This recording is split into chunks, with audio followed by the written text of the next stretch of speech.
आज मी तुम्हाला एका अशा शक्तीबद्दल सांगणार आहे, जी तुमच्याकडे जन्मापासूनच आहे.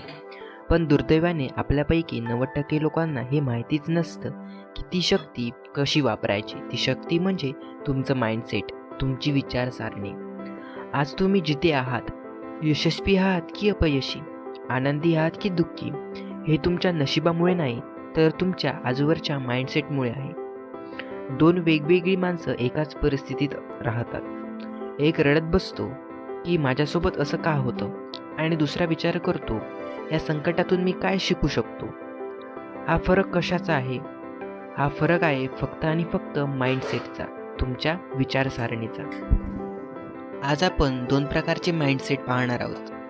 पहिलं माइंडसेट फिक्स माइंडसेट आणि दुसरं ग्रोथ माइंडसेट. फिक्स माइंडसेटवाली लोक, या लोकांना वाटतं की आपली बुद्धिमत्ता आणि टॅलेंट जन्मापासूनच ठरलेलं असतं, ते बदलता येत नाही. अपयश आलं की हे लोक म्हणतात ही माझ्या बसची बात नाही, आणि ते हार मानतात. हे लोक आव्हानांपासून पळ काढतात.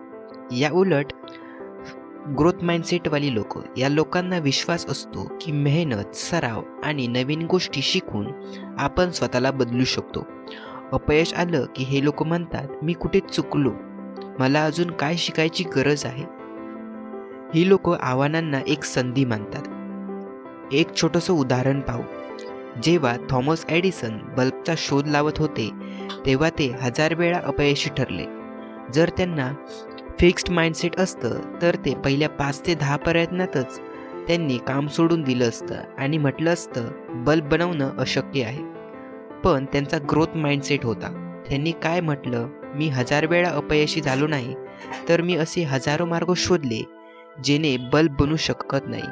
हा असतो माइंडसेटचा वापर. आता आपण पाहणार आहोत कठीण प्रसंग आणि माइंडसेटची परीक्षा. आयुष्य कधीच सरळ रेषेत चालत नाही, इथे चढउतार येणारच. जेव्हा तुमच्या आयुष्यात वाईट वेळ येते, जेव्हा बँक बॅलन्स 0 होतो, जेव्हा लोक तुमची साथ सोडतात, जेव्हा तुम्ही अपयशी ठरता, जेव्हा तुमचं टॅलेंट काम करत नाही, तेव्हा काम करतं फक्त आणि फक्त तुमचं माइंडसेट. आता आपण काही उदाहरणं पाहणार आहोत.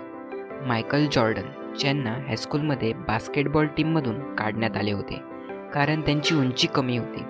जर ते रडत बसले असते तर जगाला ग्रेटेस्ट बास्केटबॉल प्लेअर मिळाला नसता. J.K. रोलिंग, ज्यांच्याकडे स्वतःच्या मुलीला दूध पाजण्या इतके पैसे नव्हते.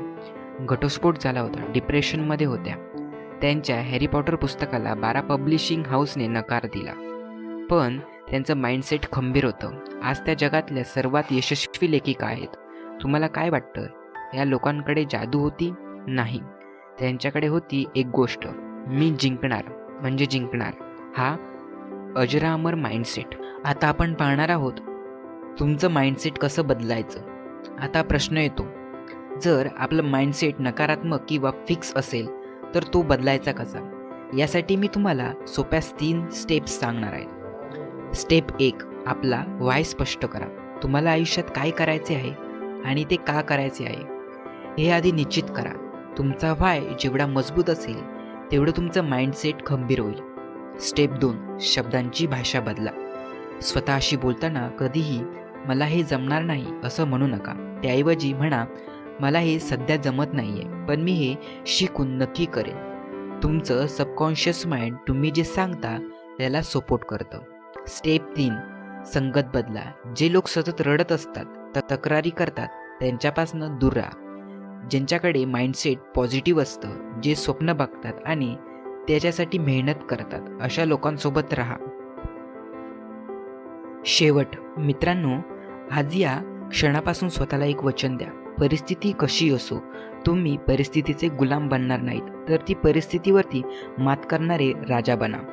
उठा, कामाला लागा, नकारात्मक विचारांची साखळी तोडा आणि एका ग्रोथ माइंडसेटसह आपल्या स्वप्नांचा पाठलाग करा. कारण हे जग बदलण्याची ताकद तुमच्या डोक्यात असलेल्या त्या विचारांमध्ये आहे.